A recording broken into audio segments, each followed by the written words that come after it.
Hello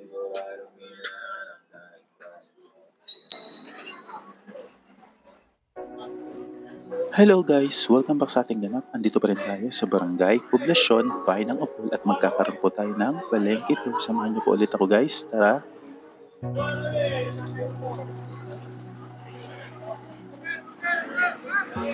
Ang Upol ay isang dominanteng komunidad na nakabase sa agrikultura. 20 taon na ang nakakaraan ay kasalukuyang umaangat bilang isa sa mga hindi nakabatay sa agrikultura o urbanisadong lugar sa lalawigan ng Misamis Oriental.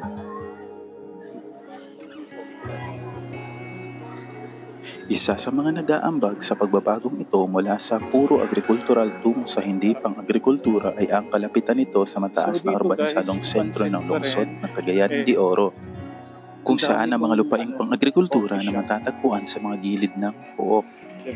Mga urban na lugar upang magbigay ng mga pagkakataon para sa mamumuhunan na maitatag ang kanilang mga industriya sa loob mismo ng bayan.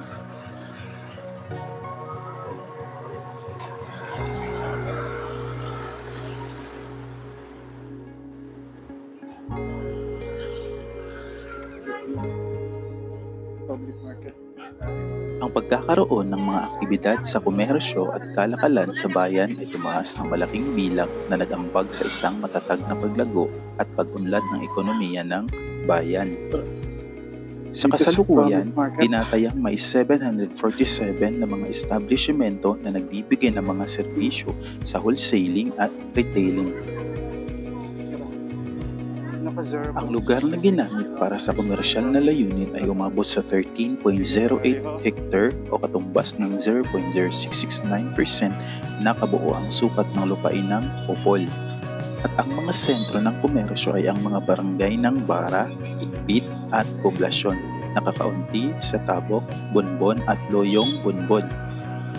Patuloy na lumalago ang mga aktibidad sa komersyo lalo sa Bara at Igbit dahilan sa pagbumpas ng bagong National Highway na direktang nag-uugnay sa barangay ng Westbound Terminal at Fish and Vegetables Landing Area ng Barangay Bulwa ng lungsod ng Cagayan de Oro. So,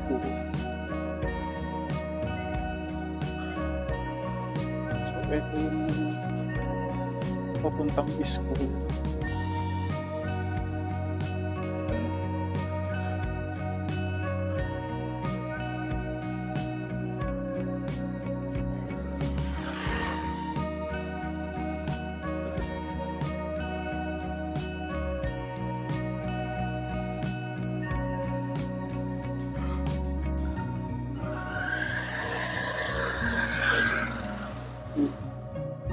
National High School. Longest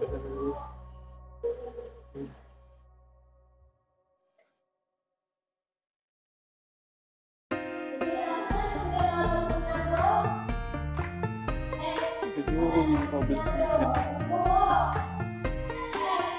Nakita ko na yung public market.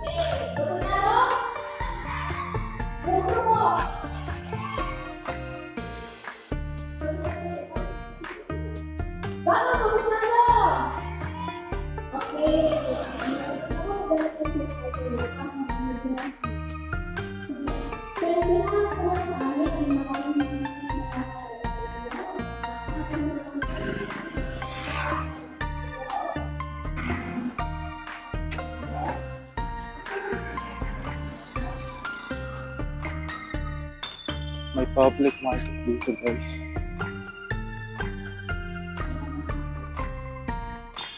Ito yata yung pinaka main public market ng municipality. Ito yung car station. Dito tayo.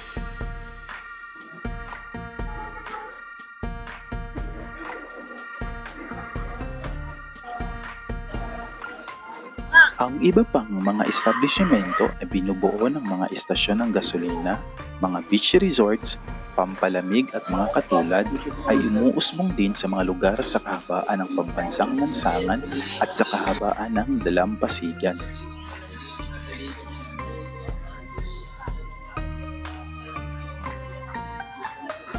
Welcome to the public market of Upol.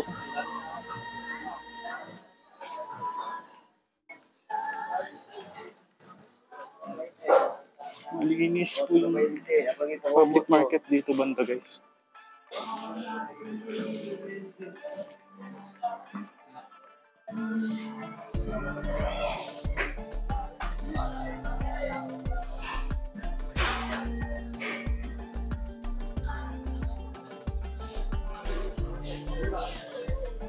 Ikutin lang natin ito. Wala na siyang ano. So, ito na yung dulo.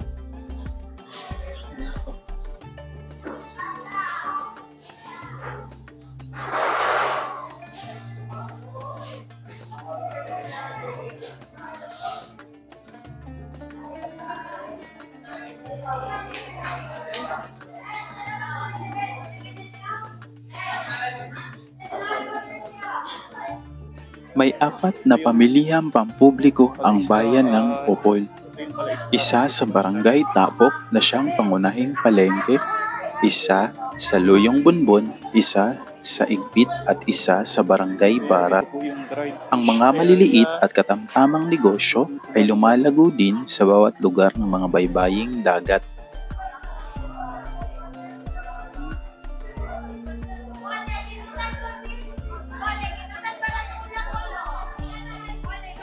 Yung dulo ng market. Liit lang siya guys. Pero malinis po yung market area. Hello po. Kaway-kaway. So dito, ito yung mga dried fish area. Tapos yung pala isdaan dun sa dulo. Okay. Dito sa right section ko po mga ano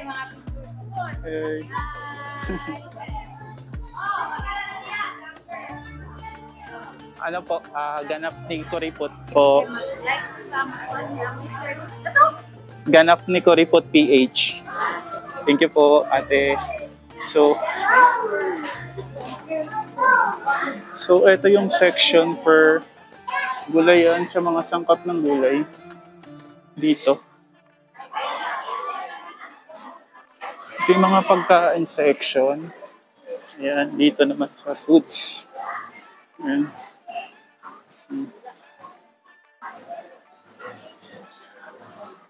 Food area.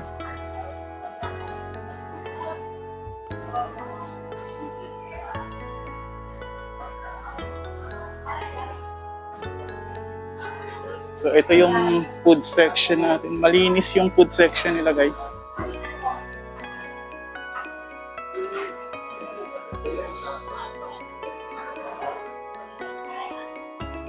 Tara. Ito sa mga isda.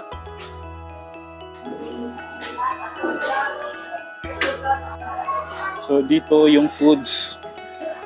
Tapos tapat ng foods and close na sila. Wala nang ano. Ito yung sa mga phone accessories or anything baka gusto nyo pong bumili. So dito lang po yan sa hilera na itong ano, tapat lang po siya ng mga food areas. So ito yung fruit. Hello po. So food area po along this way. So katapat po siya ng mga pagkain po natin. So ito yung mga fruits. So, tara, dito naman tayo sa mga wet section.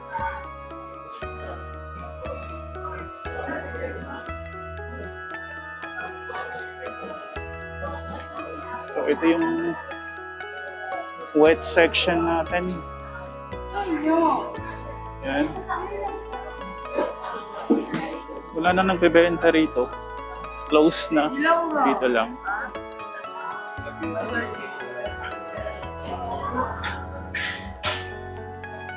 So dito. Ayan, magkano isang kilo ng manok? Depende po sa parte. Magkano po?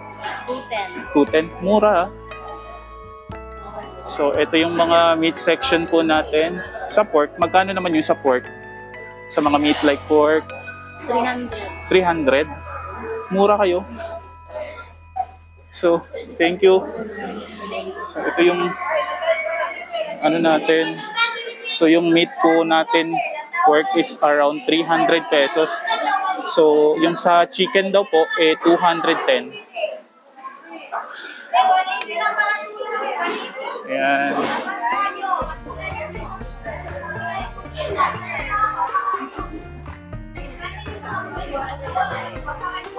Ito naman yung mga isda.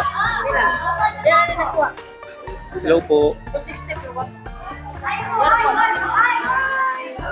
Hello.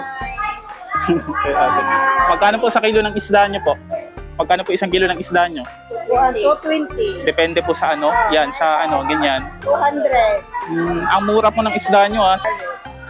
180 ng silihan. Labas kay sir, 180. So, ang mumura ng isda nila guys.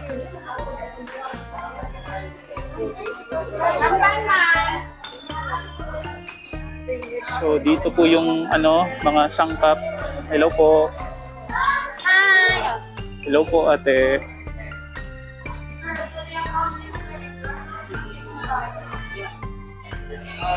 Yung account ko po, yung account ko po is ano, Ganap ni Kuripot PH. Ganap ni Kuripot PH. Thank you po. So, lalabas na po tayo guys.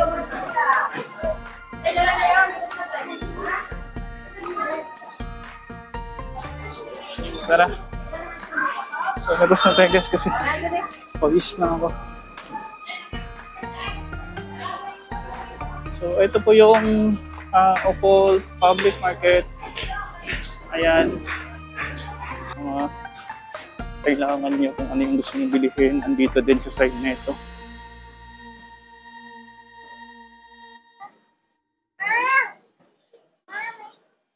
Ayan.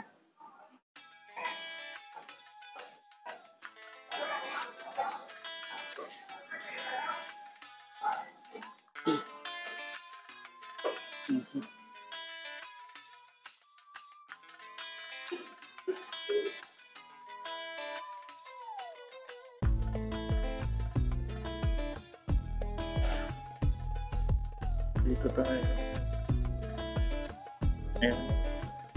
Tigsa 10 guys, upang bata. Ayan.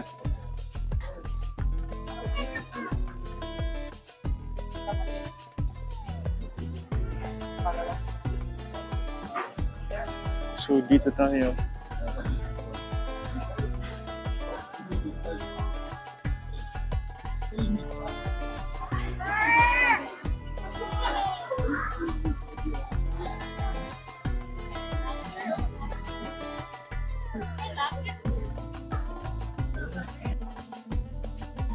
Ito yung mga bags.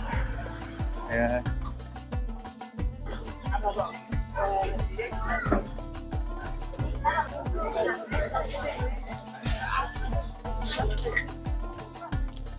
Ang kasalukuyang industriya na lugar ng munisipyo ay sumasaklaw sa kabuuang nasa 14 na ektarya o halos 0.0716% lamang ng kabuuang lawak ng lupa.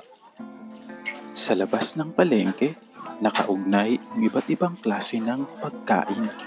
Mga pagkain madalas makita sa night market ng bawat lungsod o lugar. Hello. Na para bang ikaw ay nasa progresibong syudad. Mga pagkaing masasabi pong nasa kultura ng bawat tao.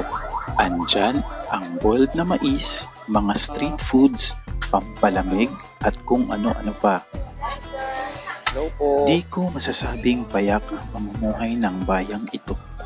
Dahilan na rin na ito'y pangalawang klaseng bayan ng lalawigan ng Misamis Dito Oriental. ako dadaan. Sige, salamat. Kung ikaw ay napadaan na sa channel na to, pwede mo pong subscribe at panoorin ang iba ko pa mga uploads.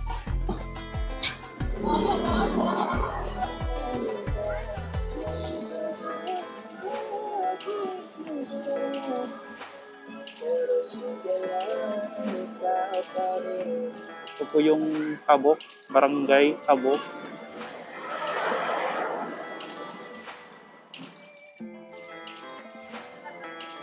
So, ito.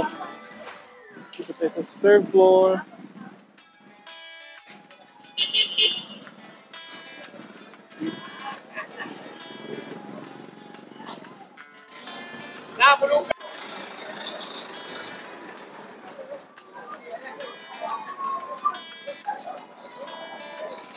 Mm.